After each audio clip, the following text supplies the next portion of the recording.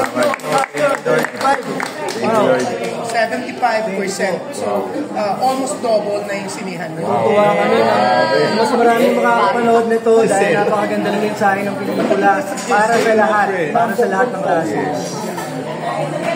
Congrats! Maraming salamat.